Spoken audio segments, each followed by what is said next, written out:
राधे राधे दोस्तों, स्वागत है आपका आपके अपने YouTube channel greatly M classes में। यदि आप बीए सेकंड सेमेस्टर पर हैं तो आप बिल्कुल सही जगह आए हुए हैं और बीए सेकंड सेमेस्टर पर हिस्ट्री लिए हुए हैं। आपके सिलेबस में हिस्ट्री ऑफ मेडिवल इंडिया है जो कि 1206 से 1757 है। ये हमारी यूनिट 8 है। इसके पहले हम 7 यूनिट कंप्लीट कर चुके हैं और ये हमारी आखिरी यूनिट है जिस पर हम भारत में सूफीवाद का विकास और इसमें पढ़ने वाले हैं हम भक्ति आंदोलन के बारे में। चैनल पर नया है तो चैनल को सब्सक्राइब जरूर कर लेना जिससे कि आपको हमारे नए वीडियो का नोटिफिकेशन सबसे पहले मिले। तो जल्दी से हम ये सिलेबस ख़त्म हो जाएगा आज हमारा और इसके बाद हम एमसीक्यू भी लेकर आएंगे। तो थ्योरी वाले स्टूडेंट के लिए थ्योरी पढ़ना ज़रूरी है और ये थ्योरी वाले स्टूडेंट के लिए है। एमसीक्यू का पेपर है तो आपके लिए ये वीडियो इम्पोर्टेंट होने वाली है। एमसीक्यू वाले को पहले ही एमसीक्यू के लिए थ्योरी पढ़ना ज़रूरी है ताकि आप वे क्वेश्चन भी कर सकें जो में एमसीक्यू में छूट जाएंगे। और एमसीक्यू के क्वेश्चन और जैसे हमारे सिक्के वाले क्वेश्चन है, कौन सी धातु की सिक्का किस शासक ने चलवाया, उसके लिए यदि आप अगर अलग से वीडियो डिमांड करेंगे तो मैं दे दूंगा, या फिर आपके जिस साम्राज्य का जौन सा सिक्का होगा उसके बारे में मैं डिस्क्रिप्शन पर जोड़ दूंगा, तो कमेंट में ज़रूर बताएं। चलिए बिना देरी किए बढ़ते हैं अपनी वीडियो की ओर। भारत में सूफीवाद का विकास एवं भक्ति आंदोलन के बारे में हम इस वीडियो में पढ़ने वाले हैं। सबसे पहले हम इसका इंट्रोडक्शन देखेंगे। मध्यकालीन भारत में सामाजिक, धार्मिक और नैतिक पतन के वातावरण में सूफीवाद और भक्ति आंदोलन का उदय हुआ था। मध्यकालीन में भारत में नैतिक पतन होने लगा था, धार्मिक पतन हुआ था और सामाजिक पतन हुआ था। इसी कारण सूफीवाद और भक्ति आंदोलन का उदय हुआ था। दोनों आंदोलन का उद्देश्य ईश्वर से प्रेम और मानवता की सेवा तथा समाज में फैली कुरीतियों को समाप्त करना था। इनके नाम अलग अलग थे लेकिन काम एक ही था, ईश्वर से प्रेम, मानवता की सेवा तथा समाज में फैली कुरीतियों को समाप्त करना। इन आंदोलन ने भारतीय समाज को धार्मिक सहिष्णुता, समानता और भाईचारे का संदेश दिया था। याद रखना। आगे देखिए दिया हुआ है भारत में सूफीवाद का विकास कैसे हुआ। सबसे पहले हम देखते हैं सूफीवाद का अर्थ एवं उत्पत्ति के बारे में। सूफीवाद इस्लाम धर्म का आध्यात्मिक एवं रहस्यवादी स्वरूप है। सूफीवाद अर्थात सूफीवाद इस्लाम धर्म से संबंधित है। इसका उद्देश्य ईश्वर अर्थात खुदा यानी भगवान और मनुष्य के बीच प्रत्यक्ष तथा प्रेमपूर्ण संबंध स्थापित करना था। सूफी संत भौतिक सुख साधनों का त्याग कर प्रेम, सेवा, तपस्या और मानव कल्याण के मार्ग पर चलते थे। सूफी शब्द की उत्पत्ति के संबंध में विभिन्न मत है। कुछ विद्वान ने इसे अरबी शब्द सफ से जोड़ते हैं जिसका अर्थ है ऊन से बना वस्त्र पहनने वाला, जबकि अन्य इसे साफा से जोड़ते हैं जिसका अर्थ है शुद्धता और पवित्रता। एमसीक्यू में क्वेश्चन पूछा जा सकता है सूफी शब्द की उत्पत्ति किस शब्द से हुई है, तो सफ और साफा दोनों मिलेंगे तो सही आंसर हो जाएगा दोनों से, क्योंकि एक ऑप्शन होगा जिसमें लिखा हो ए व भी दोनों से, तो सफ और साफा दोनों से हुई है। सफ का अर्थ होता है ऊन से बना वस्त्र पहनने वाला व्यक्ति और साफा का अर्थ होता है शुद्धता और पवित्रता। याद रखना, ये इंपॉर्टेंट क्वेश्चन हो जाता है।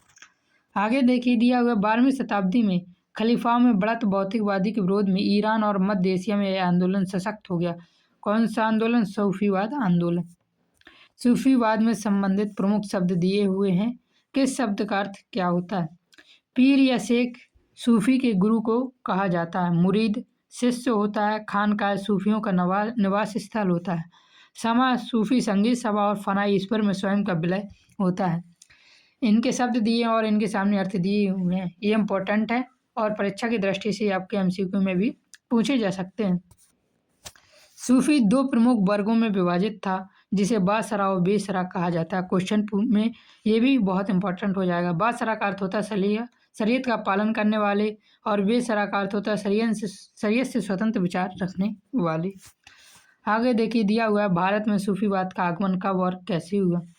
भारत में सूफीवाद का आगमन लगभग 1000 ईस्वी में मोहम्मद गजनवी के समय हुआ। भारत में आने वाले प्रथम सूफी संत शेख इस्माइल माने जाते हैं जिन्होंने लाहौर को अपना केंद्र बनाया था। याद रखना, सूफी का आगमन 1000 ईस्वी में हुआ था। किसके समय? तो मोहम्मद गजनवी के समय। आपने ये फर्स्ट सेमेस्टर में पढ़ा होगा। सूफी संत पहले कौन थे? तो शेख इस्माइल। इन्होंने अपना केंद्र भारत में कहाँ बनाया? तो लाहौर में बनाया था। अगला दिया हुआ चिश्ती संप्रदाय। चिश्ती संप्रदाय भारत का सबसे प्राचीन और लोकप्रिय सूफी संप्रदाय है। भारत में संस्थापक ख्वाजा अब्दुल चिश्ती थे। चिश्ती संप्रदाय के संस्थापक कौन थे? ख्वाजा अब्दुल चिश्ती। कहाँ पर? ये भारत में थे। वो भारत में थे और भारत के संस्थापक थे ख्वाजा मोइनुद्दीन चिश्ती। याद रखना, इसका ये पूछा जा सकता है, भारत में चिश्ती संप्रदाय के संस्थापक कौन थे? तो ख्वाजा मोइनुद्दीन चिश्ती। ख्वाजा मोइनुद्दीन चिश्ती से संबंधित क्वेश्चन भी पूछे जा सकते हैं, जैसे इनका जन्म 1143 ईस्वी में ईरान में हुआ है। वे 1192 ईस्वी में भारत आए और अजमेर को अपना केंद्र बनाया। क्वेश्चन होगा, ख्वाजा मोइनुद्दीन चिश्ती भारत कब आए? तो 1192 में। इन्होंने अपना केंद्र कहाँ बनाया? तो अजमेर में बनाया। उनकी दरगाह अजमेर शरीफ आज भी सूफी परंपरा का सबसे बड़ा तीर्थ है। आगे देखिए दिया हुआ है, चिश्ती परंपरा के प्रमुख संत कौन कौन से? तो ये संत याद रखने आपको, कुतुबुद्दीन बख्तियार काकी, बाबा फरीद, निजामुद्दीन औलिया, शेख सलीम चिश्ती, मुगल सम्राट अकबर के गुरु। क्वेश्चन इस प्रकार से पूछा जा सकता है, आपको कोई 3 दे देगा, कहेगा चिश्ती परंपरा के प्रमुख संत में से नहीं है, 3 दे देगा और एक अलग नाम दे देगा। तो इस प्रकार से आपसे ये क्वेश्चन पूछा जा सकता है, याद रखना ये इम्पोर्टेंट है। फिर हमारी शुरुआत होती है भक्ति आंदोलन की। भक्ति आंदोलन का अर्थ के बारे में, भक्ति आंदोलन एक सामाजिक धार्मिक सुधार आंदोलन था, जिसका उद्देश्य ईश्वर के प्रति प्रेम और भक्ति के माध्यम में समाज में फैली जातिगत भेदभाव, अंधविश्वास और कर्मकांडों को समाप्त करना था। आगे देखते हैं, दिया हुआ उदय एवं विकास। भक्ति आंदोलन का प्रारंभ दक्षिण भारत में 7वीं से 12वीं शताब्दी के बीच हुआ था। तो क्वेश्चन में पूछा जा सकता है, कहाँ से प्रारंभ हुआ था और कब हुआ था? तमिलनाडु में अलवार और नयतार संतों ने इसे लोकप्रिय बनाया था। 9वीं शताब्दी में आदि शंकराचार्य ने पूरे भारत में भक्ति का प्रचार किया और उन्हें भक्ति आंदोलन का पहला संत माना जाता है। इस आंदोलन ने आगे चलकर सिख धर्म के उदय में भी महत्वपूर्ण भूमिका निभाई थी। किस आंदोलन ने सिख धर्म में भूमिका निभाई थी? तो आदि शंकराचार्य के आंदोलन ने, अर्थात भक्ति आंदोलन ने भूमिका निभाई थी सिख धर्म के उदय में। आगे देखिए दिया हुआ है, भक्ति आंदोलन के क्या क्या प्रभाव पड़े थे जब भक्ति आंदोलन भारत में शुरू हुआ। धार्मिक सहिष्णुता का विकास हुआ, कर्मकांड और अंधविश्वासों का विरोध हुआ, जो कि आज के समय पर फिर से अपनी जड़ जमा रहे हैं। सामाजिक प्रभाव कम हुए, जाति व्यवस्था पर गहरा प्रहार पड़ा, सभी मनुष्यों की समानता पर जोर दिया गया भक्ति आंदोलन में, याद रखना इम्पोर्टेंट है। ये भी ऐसे ही पूछे जा सकते हैं, कोई 3 दे देगा भक्ति आंदोलन के, इनमें से कौन सा प्रभाव नहीं है और एक गलत होगा, तो आपको याद रखने हैं। अगला दिया हुआ है, नैतिक प्रभाव क्या पड़े थे? ऊपर हमने धार्मिक प्रभाव पढ़े।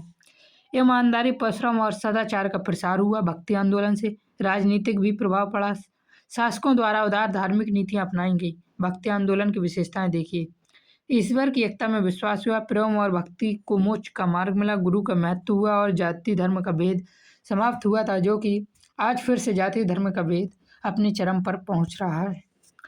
आगे देखिए दिया हुआ निष्कर्ष, इसका कंक्लूजन क्या निकला। सूफीवाद और भक्ति आंदोलन दोनों ने मध्यकालीन भारत में धार्मिक सहिष्णुता, सामाजिक समानता, मानवता को बढ़ावा दिया। इन आंदोलन ने भारतीय समाज को जोड़ने का कार्य किया और आज भी हमारी सांस्कृतिक विरासत का महत्वपूर्ण अंग है। तो इस प्रकार हिस्ट्री का सिलेबस आपका आज खत्म हो गया। MCQ की वीडियो लाऊंगा, जो कि 8 वीडियो होंगी 75 क्वेश्चन की, आप वो कर लेंगे, आप 100% क्वेश्चन कर पाएंगे। और अगर आप केवल ये थ्योरी पढ़कर जाते हैं तो कम से कम आप 70 क्वेश्चन तो कर ही लेंगे, अर्थात 70% क्वेश्चन कर लेंगे। किसी किसी जगह पर 100 क्वेश्चन पूछे जाते हैं, किसी किसी पर 75 क्वेश्चन पूछे जाते हैं, तो 70% आप यहाँ से करने वाले हैं। MCQ कर लेंगे तो बचा हुआ 30% भी आप कंप्लीट कर लेंगे। MCQ से सीधे आपको क्वेश्चन देखने को मिलने वाले हैं। चैनल पर नए हैं तो सब्सक्राइब कर लीजिए। PDF के बारे में आपको पता ही होगा। टेलीग्राम पर जुड़ने के लिए आपको 9 रुपये का पेमेंट करना होता है। जय हिंद, जय भारत, राधे राधे।